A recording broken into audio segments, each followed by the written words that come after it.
right, man. Shalom, shalom. Blessings to you. Hey, let me talk to you for a second. I know a lot of us, man, we get tired. We get weighed down.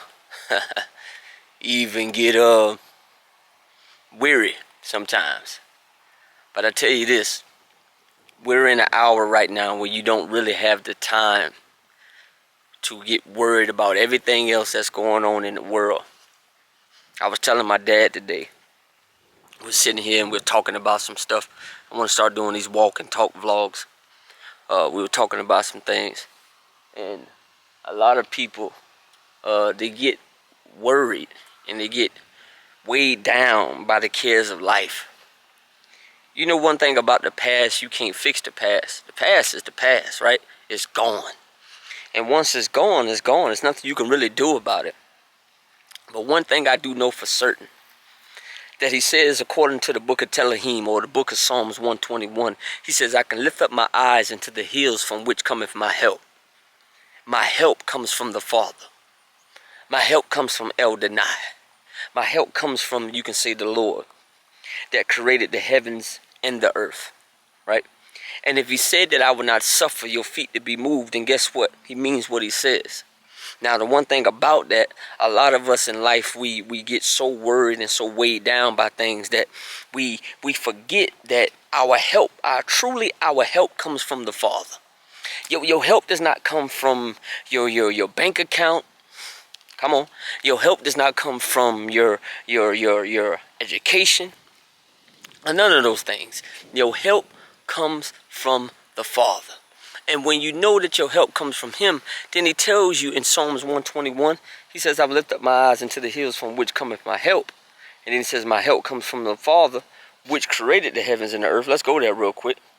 Let's go to the book of Psalms, because I want to show you this. He says, I will lift up my eyes into the hills from which cometh my help. And my help cometh from the Father, which made the heavens and the earth. So if he says my help comes from him, then that's letting me know that I got to continue to lean on him. Let's go to it again. Psalms 121 and 3, and it says, I will not suffer thy foot to be moved. He that keepeth thee will not slumber. So you see, there it is again. He will keep you to not have restless nights. Man, that's something right there in itself. You know how many people have restless nights that don't sleep, going through all kinds of stuff?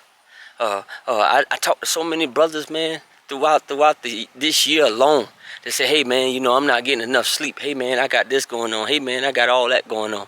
Do you know how many folks sit around and you're connected to the Most High God, to Jehovah, you're connected to him, and you still have sleepless nights and all these things because there's things in our life or things in your life that you truly have not let go. And when you don't let go, and really, he says, take upon my yoke and learn from me. You know how many people never really truly learn from the Father, but yet they say that they know the Father? How can you know the Father when you don't let go of what the Father said let go? I can't hold on to the weight of the world when I know the Father says that I can take. He says, my yoke is easy and my burden is light. The yoke is easy. His ways is easy. For he says, I am the way, the truth, and the life. But then if I take my problems and I put them in his hands, then now I'm no longer saying, okay, and listen, you can say that all day that you're going to put it in his hands, but it takes for one to say it, then it takes for another to live it. Come on, somebody today. We can say it, but if we don't live it, then does it really mean that I have took the promises of God and applied it to my life? Do you understand what I'm saying to you? So, if I said something or if I said nothing in this video, I want you to understand just this in itself. Take your problems, take your cares, take your worries, and he says, put it at the feet of my altar. Put it at my feet. Do you believe if you put it at the feet of the Father, do you believe that he's going to see you through? Make your crooked places straight, meaning the things that in your life that is still like this, he said, I can make them straight. I'll make them right, right?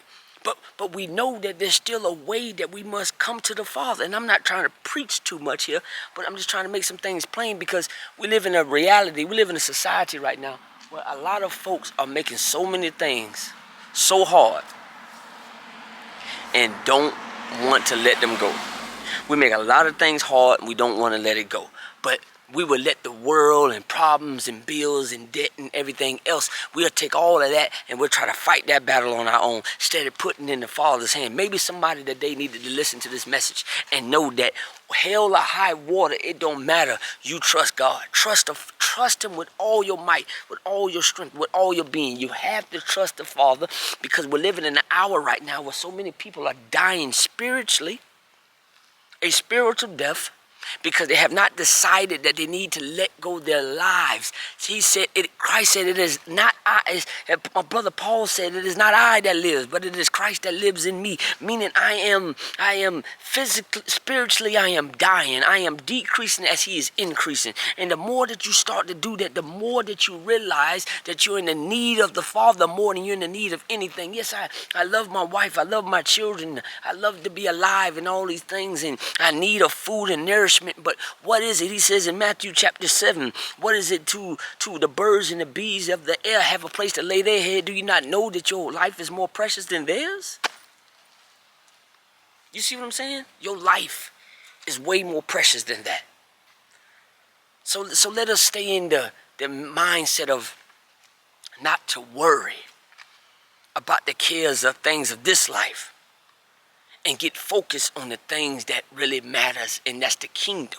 For he says, do not store up your riches here, where thieves and moth can corrupt and steal, but store up your riches in the heavens, where no man can corrupt or steal. Your prayer life, the way that you search the scriptures, the things that you're desiring more of that than less of the world. Those are the true riches.